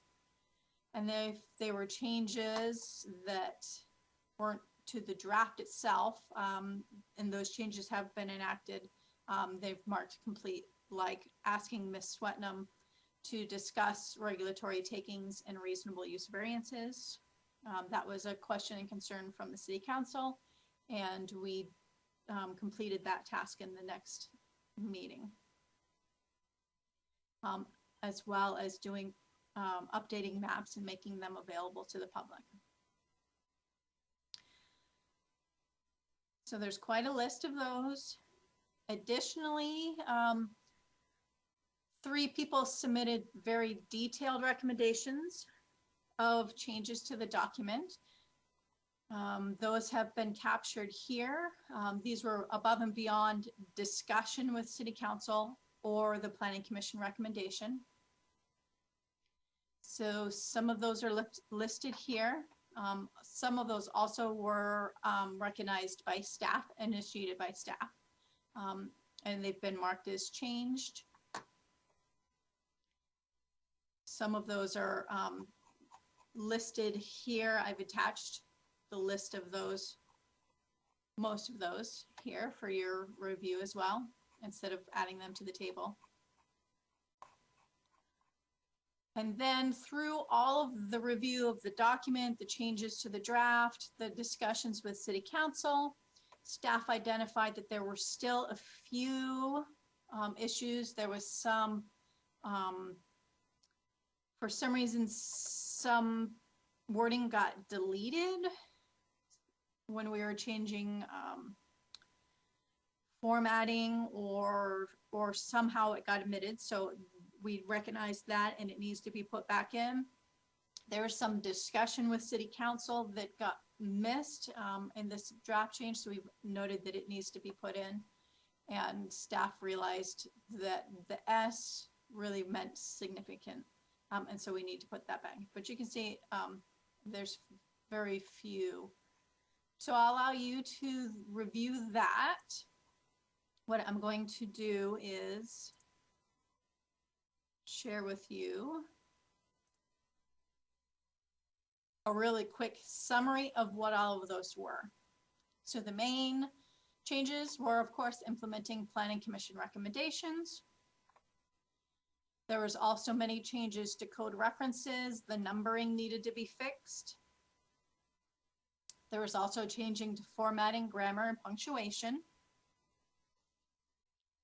Sorry.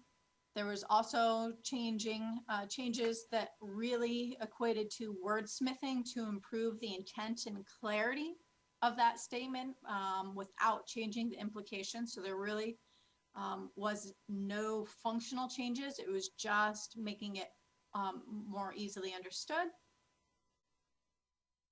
And then there were very, very minor changes, functional changes that I just want to bring to your attention. Nothing groundbreaking, earth-shattering, no real major discussions to talk about. It was mostly cleaning up and housekeeping items. And these were actually really, truly even just wordsmithing and adding clarity as well. But I do want to highlight them because it may need further discussion or agreeance or a disagreement.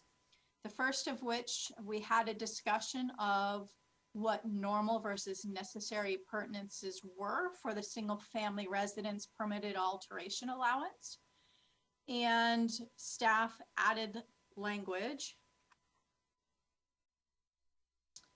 What we did was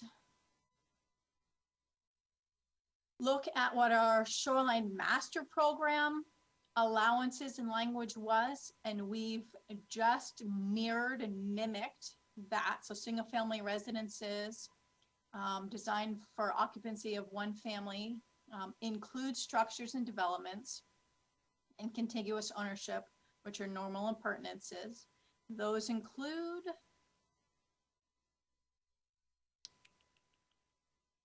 garages, decks, driveways, utilities, fences, and installation of septic tanks and drain fields. So that's the guidance that we used to add that clarification into the text for the single family residences and normal appurtenances. So garages, decks, and walkways incidental to residential living and that do not constitute a special privilege.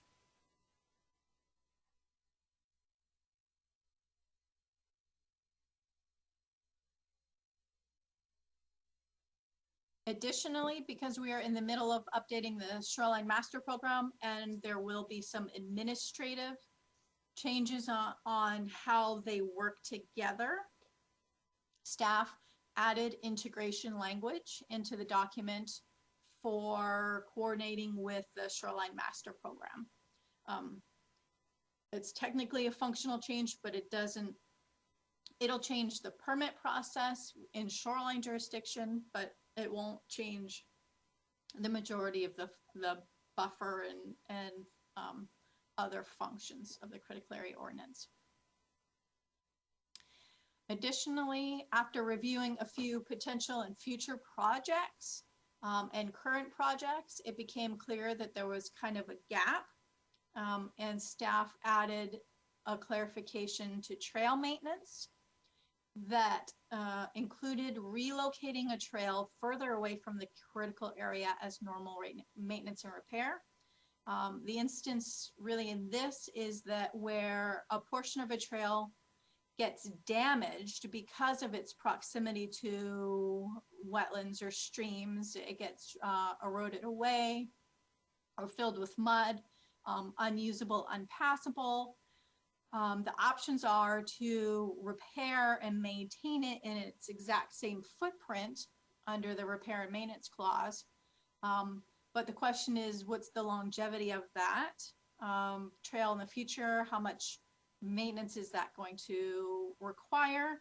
And truly, is that the best impact for the critical area itself? So we implemented the fact that it is considered maintenance and repair to a trail instead of repairing it in its footprint, that we would allow it to be moved further away from the critical area to reduce future requirements for maintenance or repair, as well as reduce impacts to the critical area because of the proximity to the critical area itself. And then lastly, as requested, we implemented interactive maps where You could play with parcels, parcel data, buffer widths, and the critical areas. Each homeowner could access this map, zoom in, or city council members could really get a good idea, a good assessment of how many properties would be impacted by such. That's not functionally in the drafted text itself, but I just wanted to take a moment here and demonstrate how that works. So in the Anacortes City website, there's a link to the interactive map. You have the ability to turn on layers here. And if you scroll down, it's called Wetlands Group. As you zoom in, these particular layers will become active. You can see what stream buffers, 50-foot stream buffers will look like. The maximum 300-foot wetland buffer would look like, where the streams are, where the delineated wetlands are, where our other wetland data is, and lakes and ponds and so forth. So if we turn on parcel data, you can see this group of wetlands with maximum buffers, how many properties are going to be impacted by these regulations, potentially impacted by these regulations. And a particular homeowner can zoom in and see if they needed to do some work to this house, what type of regulations they are possibly subject to. So there's wetlands, wetland buffers, streams, stream buffers,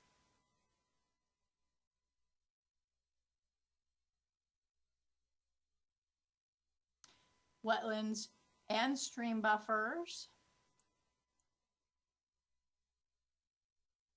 Mayor Gear. Mr. Miller, go ahead. Hey, sorry to interrupt, Ms. Cooper. These maps are fantastic. They're awesome. Do you have to have the login to get to it? Because I'm trying to follow along with you. You do not. Everybody can access this. Okay. And I'd be happy to walk you through the figure it steps. out. Okay, I'll figure it out later, but thank you. The maps are great. Yes.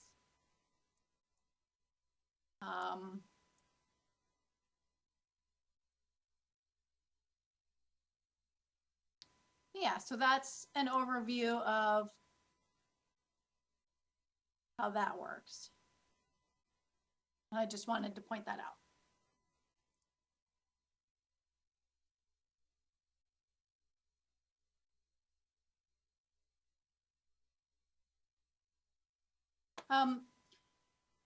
Really, most of the discussion, most of the work, like I stated, we've already done through Planning Commission.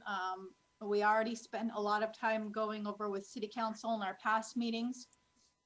Really, the end result was not very many major changes. I've highlighted those tonight, so I really don't want to take up a whole lot more time with the presentation or me talking about things. I really want council to be able to ask their questions. If you've read through and reviewed the document, have some discussion, and then spend most of our time on the public hearing and taking public statements.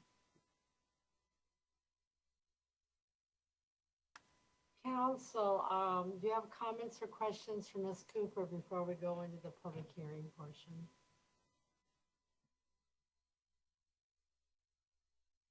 Okay, I don't hear anything, so we'll move on to hearing from the public. Actually, Mayor Gear, Ms. Cooper, if you wouldn't mind, could you, so that we've got it on the recording, and also since I'm trying to kind of play with the app itself, would you mind walking us through getting to exactly where you got to? Oh, on the interactive map? Yeah. I'd be happy to. Quick diversion. Certainly. When people call in, I very often walk them through this step by step. So now we can point them to our 1 or 2 or the 2-hour mark and 4-minute mark on this date. Exactly. Okay, so anacorteswa.gov, our main homepage.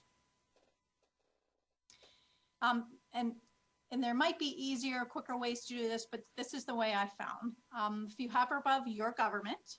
Can you share your screen? Oh, I thought I was. Share my screen. I apologize. Oh, good. Thank you. Yeah, absolutely. Okay. So Anacortes page. First option in the menu is your government. If you hover your cursor above that, you get a drop-down menu.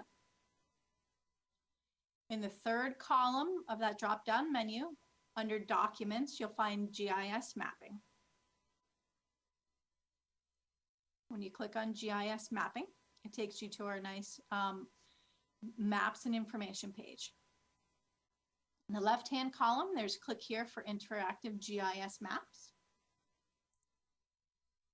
When we follow that link, it takes us to a page with different menus. If we click on Gallery,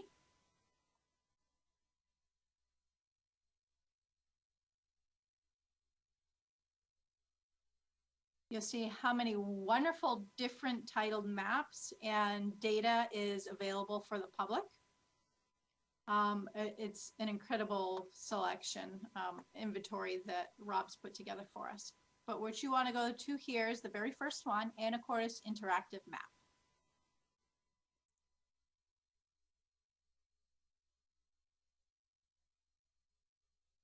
One more click on the map itself to view the application.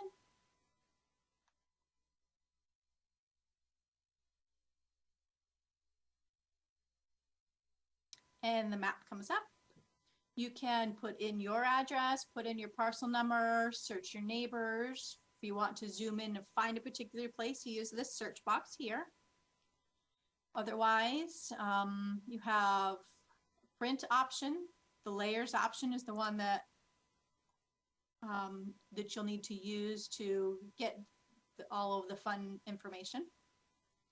There's also a menu for legend if you're unsure of what you're looking at. And you can change from different base maps. But so from the layers, the most important one you want is county parcels and wetlands group.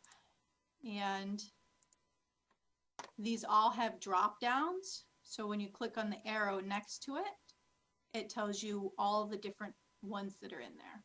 So likewise, in the planning department, you can see zoning, shoreline data, rare plants, and so forth. Thanks so much. Thank you for the tutorial. You're very welcome.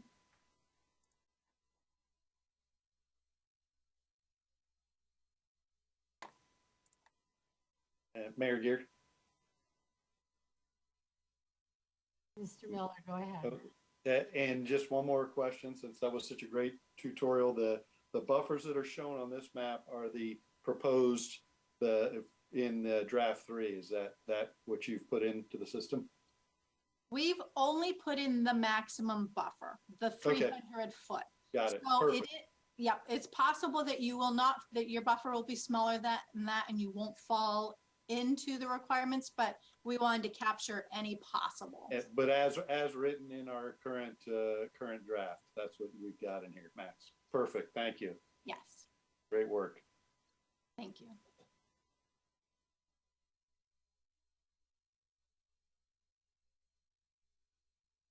Council, any other questions for Ms. Cooper? All right, at this time, I'm going to go to participants, and Nat, you're on. And do we have any participants that would like to address the council at this time? Raise your hand.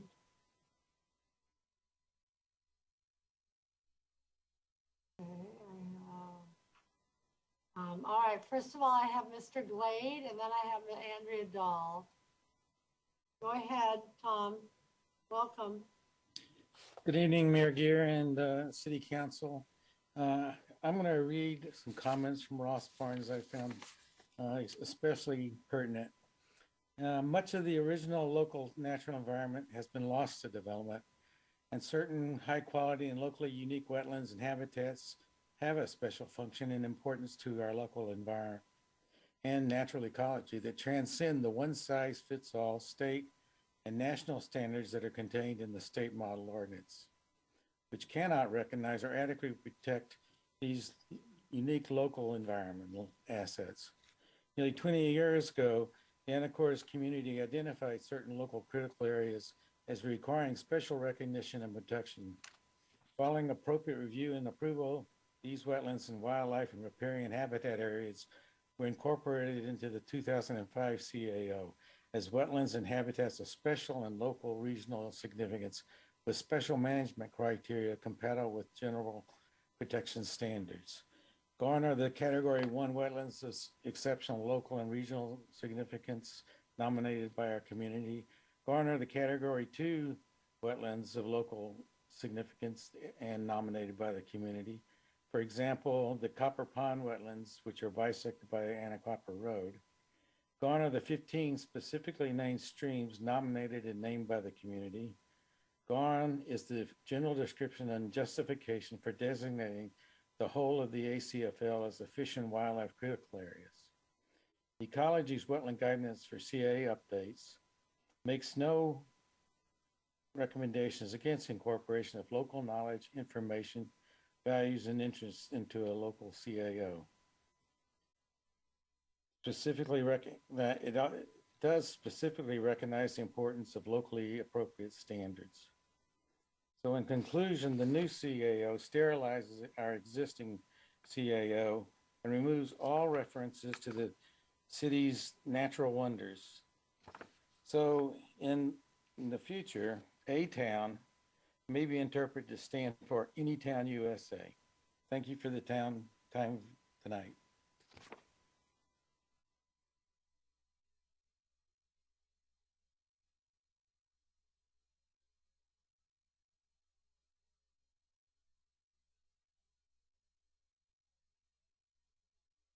I think you're muted.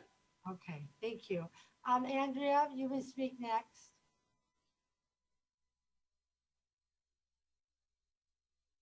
Andrea? There. Yeah, yes, go ahead. Thank you. Okay. I'm concerned about the intentions of the city. The intention of the critical area ordinance is, quote, protect, maintain, and restore healthy, functioning ecosystems, and to conserve the biodiversity of plant and animal species. That sounds good. Protect, maintain, and restore.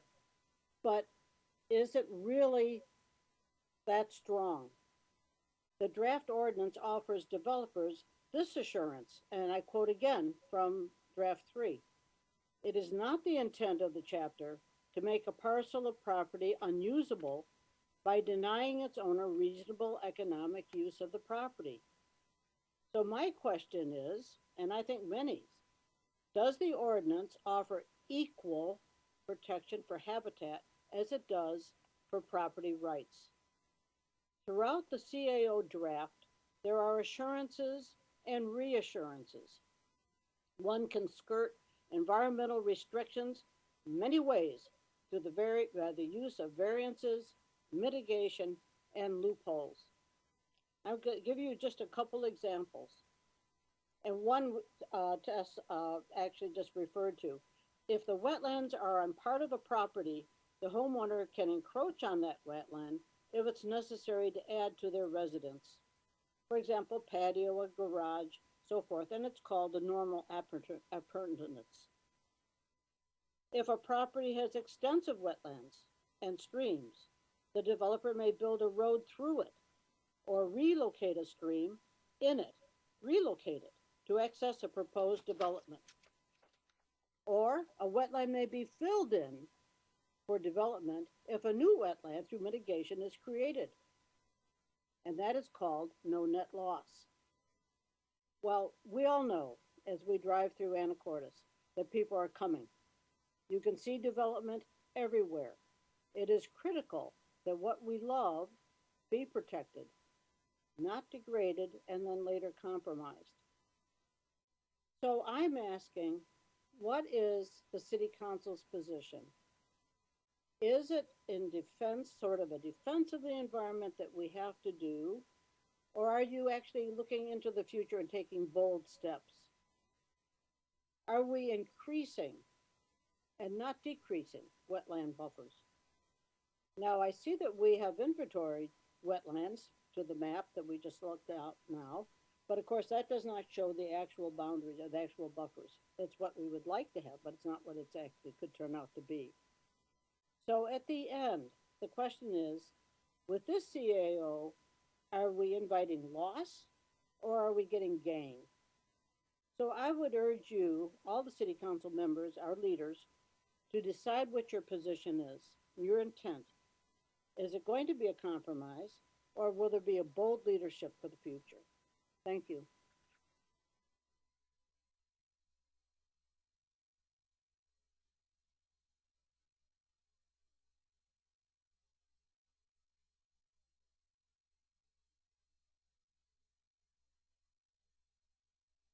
We can't hear you, Mayor Gear. You're muted.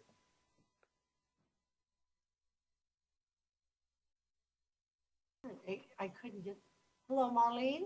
Hi, I'm here. Hi, welcome. Thank you. I appreciate, my name's Marlene Finley and I'm the president of Evergreen Islands. I appreciate this opportunity to speak with you tonight. As you may have seen, Evergreen Islands submitted a detailed comment letter by our attorney, Kyle Loring. In this letter, Mr. Loring recommends specific language to improve the clarity, apply best available science, and follow state law and agency recommendations for critical area ordinance updates. I'm wondering if I could quickly share my screen.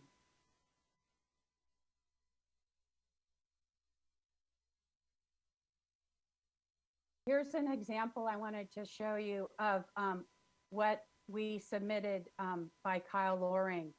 And you can see how we included the section, the page, the draft text, and the recommended revisions through our comments. So I just wanted to bring that to your attention and encourage you to, I'm done sharing my screen, encourage you to read the letter that we provided, because not only has Mr. Loring provided the this example language, but he also has gone several steps further, providing the rationale for the changes and submitted reference material to supplement the citations in the letter. Also, I wanted to mention that in preparation for the critical area update, board members of Evergreen Islands have spent many hours researching and gathering information to provide meaningful comments. Several of us completed a 10-week-long workshops on critical areas presented by staff from Wildlife Department of Fish and Wildlife, Department of Ecology, and the Department of Commerce. We learned how how Washington Department of Fish and Wildlife evaluates local government critical area updates. We learned how DOE classifies wetlands, and we learned the science behind protecting streamside buffers and riparian areas and new recommendations from Fish and Wildlife that aren't reflected in the draft regulations before you. We learned that the Department of Ecology Wetlands Compliance Program has identified problems with relying on so-called wetland enhancements because they often have not worked and have led to net losses of wetlands, and that avoiding impacts to wetlands is the preferred. This is just one example of some of the investments that Evergreen Islands has in protecting critical areas within our city, and we look forward to continuing our efforts to assist the city in updating and improving the critical area regulations. Thanks for your attention. Mayor Gear. Thank you, Marlene. And yes, Mr. McDougall. Ms. Finley, I'm looking through my inbox and I'm not finding the letter. I may have missed it. Would you be able to tell us when we would have received it, or perhaps just simply have council re-forward it? It was submitted on Friday, and we got a response from Tess Cooper that it was received. Submitted on Friday. Okay, I'll dig through my Friday email. Thank you. Thank you. It was released in the addendum to the packet this evening, but I can resend it out to the council members. But all of the public comments that are received tonight, as well as through Friday, as well as up to this date will be compiled again, synthesized into a table and redistributed to council. All right. Thank you, Ms. Cooper. Okay, thank you, Marlene. I'll move on now to Brian Wetcher. Brian, welcome. You'll have to unmute yourself. Okay. There you go. Welcome. Good evening. Brian Wetcher, 2407 Forest Park Lane. If somebody was to ask me, does this afford the protections we want for the critical areas that we consider natural habitats, et cetera, as sensitive areas, I would say yes, maybe, kind of, sometimes. And a long time ago, when we started GMAs and all the protections that we've incorporated into the city codes back in the early 90s, a lot of people spent a lot of time on critical areas ordinances and came up with a lot of inventories and delineations at that time of sensitive areas, so that we would know what we had left. And we developed critical areas to protect what we had left from the pressure of development. The current draft seems to have lost its way somehow in trying to comply with the new state language. It seems to have made flexibility a hallmark, so that it somewhat turns this protection ordinance into a development code. And I would point out that under critical areas, we also have steep slope regulations. And we regulate steep slopes because they represent a hazard and therefore a liability. If we regulated our natural areas the same way we regulated our steep slope areas, there would be a definite delineation. There would be, you shall not build here, you shall not go here, you shall not encroach here under any circumstances. The liability that is represented by ineffective critical areas ordinances is the loss of habitat, natural areas, and in losing habitat, we violate the concept of no net loss, which has always been a part of growth management policy since its inception. If we considered our natural areas as, say, a horizontal steep slope geographically, and put those kind of parameters on it, we would be enforcing all of our buffers much more stringently, and there would be no variances. It would not depend upon what was going to be built next to it as to what kind of buffer there would be. I would urge you to read Kyle Loring's letter on the specifics of where we could best change this document, but I would like to remind the City Council that in approving a critical areas ordinance, you are approving an ordinance which is meant to protect, preserve, and bring these areas forward into the future, so that we have these areas set aside, not to be encroached upon either in public or private. And we need to be also able to say to private owners, we, just like we do with steep slopes, we need to come on your property to see the impacts of critical areas on your property. Thank you very much. Thank you, Mr. Wetcher. I'm now moving to Mr. Michael Kirschenbaum. You'll need to unmute yourself. I'm sorry, I'm using the land trust. I was thinking, I didn't know Michael was talking tonight. I'm Molly Doran, and I am the executive director of Skagit Land Trust. Michael Kirschenbaum is our conservation director. And I'm commenting on 19.70.335, fish and wildlife habitat, and particularly the protecting of heron nesting and foraging areas. And I want to compliment the city for a great set of proposed ordinances that are science-based, and we really commend the city for incorporating Washington Fish and Wildlife Guidance into the critical area regulations. They are well done and impressive. Skagit County is home to the greatest concentration of nesting herons in the Salish Sea. March Point is the largest of these and is a nesting area that not only has regional significance, but has national significance. So it's critical that we protect these nesting and foraging areas. The only part that we would like to point attention to is that in 19.70.335C2A, we believe that you need to indicate that the 1,000-foot notification area that would trigger when a heronry management plan would be needed needs to be from the edge of the heronry. It does not currently say where that 1,000 feet starts from, and Fish and Wildlife usually indicates all of its widths are from the edge of the heron nesting site. Thank you very much. We appreciate what you've done.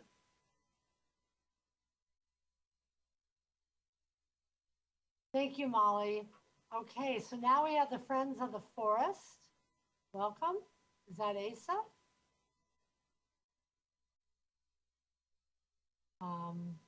Go ahead, you're allowed to speak. Friends of the Forest. Can you hear me, Mayor Gear? Yes, welcome. Yeah, hello, thank you. This is Asa Dean, the Executive Director of Friends of the Forest. And we do have comments. Our final draft of recommendations will be in by Friday. But I did just want to mention one of the main things that we are looking at for the Anacortes Community Forest lands are movement corridors, green space corridors that connect the forest lands to the surrounding area. There's growing concern about the massive development all around the forest lands and the kind of island within an island effect that we have. And we feel that we do need to be able to identify and protect these contiguous green space areas, whether it be for plant habitat, for wildlife movement, what have you. So we are working with a wildlife ecologist right now who's reviewing our comments. But what we have seen is the current draft does provide incentives for developers that prioritize the potential wildlife corridors, but it doesn't provide any explicit protections or designations. And so in our recommendations that will be in by the end of the week, we have some very specific language that we hope that the City Council will look at in terms of identifying and managing and protecting these spaces that connect our precious forest lands to the surrounding area, the surrounding habitats on Fidalgo Island. So there will be another couple comments in there as well, but that's one that I just particularly want to encourage the City Council to look into deeply with our specific recommendations when they come in.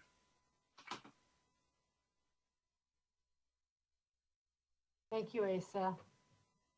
All right, is there anyone else that would like to talk to the council? And if not, I will turn it over to the council. Oh, Kyle Loring. Welcome, Kyle. Thank you, Mayor Gear.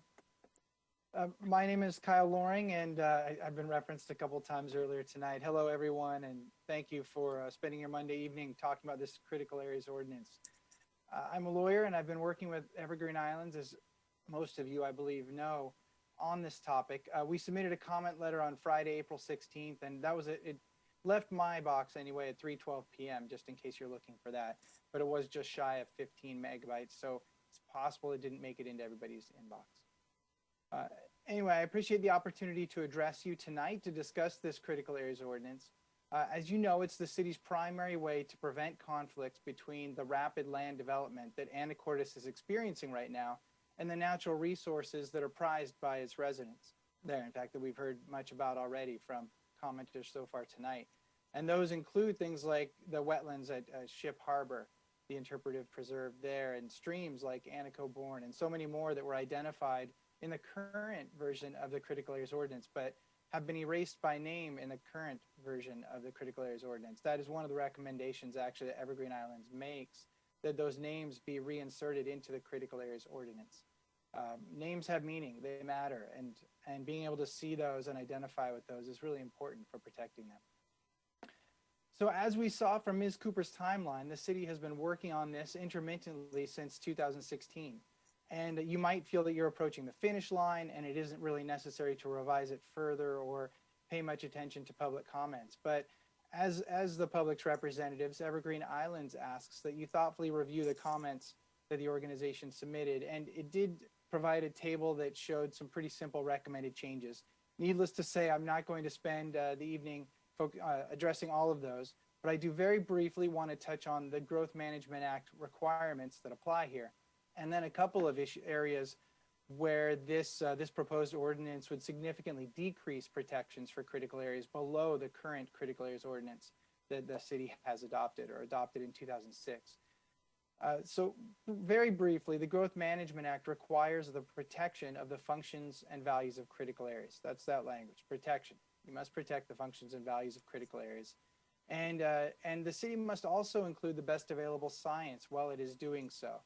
That does not necessarily mean that every provision be completely based on the best available science, but where the city departs from the best available science and chooses a different route, it needs to justify that. And typically courts in reviewing critical areas ordinances find that where the best available science wasn't used, provisions don't succeed. They are often struck down where they don't include or actually aren't based on the BAS. The comment letter that we submitted references several scientific studies that address the myth of mitigation, we call it. And that myth is that you can go through a mitigation sequence where you avoid, you minimize, and then you compensate for the impacts of a proposal. And typically what that literature finds is that once you get to the compensatory side, you've maybe done some avoidance, maybe done some minimization, and you're really relying on that compensation to achieve no net loss, likely a project will fail. It's very rare that compensatory mitigation projects actually succeed. And so that's why it's become known as this myth of mitigation. And while mitigation provisions frequently are included in critical areas ordinances, and in fact, the exact same sequence that you're proposing is often included in many ordinances, it's very important that other provisions within the ordinance preclude activities that would harm critical areas as much as possible, because it's, as a realistic matter, we know that compensation frequently does not do just that. So you've already heard from a few of Evergreen Island's board members, but I would like to highlight two areas, maybe three, where the critical areas ordinance here actually weakens protections quite a bit. The first one is for stream buffers. And those stream buffers in the current critical areas ordinance range from 250 feet to 50 feet, depending on the type of stream. The proposed critical areas ordinance would have a uniform 50-foot buffer for every type of stream, whether it has salmon in it or not. That's inconsistent with the best available science. We've attached actually the Department of Fish and Wildlife's most recent recommendations on streams and riparian areas. And their recommendation is that a riparian management zone be set aside and actually be identified as a critical area itself, as a fish and wildlife habitat conservation area. And that zone extend out from the stream the same distance as the tree height in that potential area. And in fact, the Department of Fish and Wildlife has a fantastic map that you can click on different areas, and I've used this to look through Anacortes, and you can identify from this map the height of the trees that would be expected to grow there. And so that Evergreen Islands recommends that you use that science and you use the work that the department has already done for you to help identify these riparian management zones along streams. Second, the critical areas ordinance would actually authorize the relocation of streams. You could take a stream that's in one place and attempt to move it somewhere else, notwithstanding that streams are highly complex ecosystems. You could do it for all types of streams. For what are considered the fish-bearing streams, I should say, type F and type NP, those could be relocated for mitigation or rehabilitation/restoration. It's not clear if those could be relocated even for mitigation of impacts to those streams themselves, but that's pretty critical. And then for type NS streams, those could be relocated based on an applicant's desires for their property. Now, they're not completely unlimited, this authority to relocate streams. There are some conditions that would apply in each one. But when you read through those conditions thoughtfully and apply a little bit of critical thinking, you see that you could work within those conditions, and in most instances, you'd be able to relocate these streams. There's no best available science that suggests that we've gotten good enough at recreating streams that we can just start moving them around.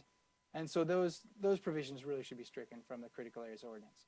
And then third, and I won't touch on this much, I will just say that there are provisions also for just reducing buffers and not averaging. There are also averaging provisions, but there are some provisions for just reducing buffers. Again, there are some conditions that are placed on those, but there's no best available science that suggests that just reducing buffers can still provide the same protection as having the regular buffer sizes.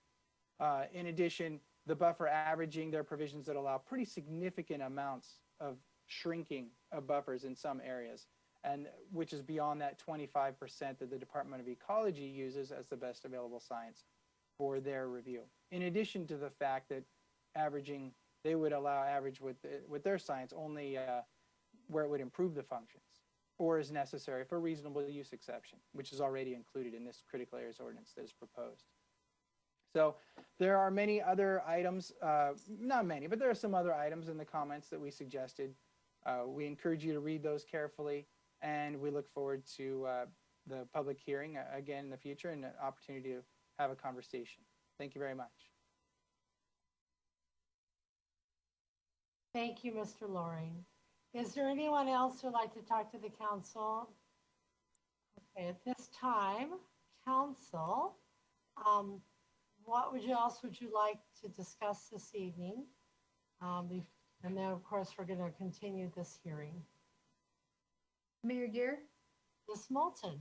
As far as our format, I'm wondering if it's best to consider, before we enter into detailed discussions, receive and consider the rest of the public comments that will be here by the 23rd. That'd be very wise. Y'all concur? We'll just wait and get the rest of the comments and then continue on. So Tess, we're continuing to, or Dawn, we're going to continue next Monday night and then into the 3rd. Is that correct? Mayor Gear, if I may, I would recommend that the mayor and council continue the meeting to May 3rd. That will give staff time to assimilate all the comments and put them in a matrix, provide responses and potential recommendations for the council. Okay. And then at that meeting, we'll be able to have a very robust discussion with council and continue that public comment period as well. All right. Does everyone concur with that? All right, and then we'll look forward. I know that council's interested in Mr. Loring's letter yesterday, so they'll have time also to read that on their own. Okay, so we'll continue this meeting, this hearing to May 3rd.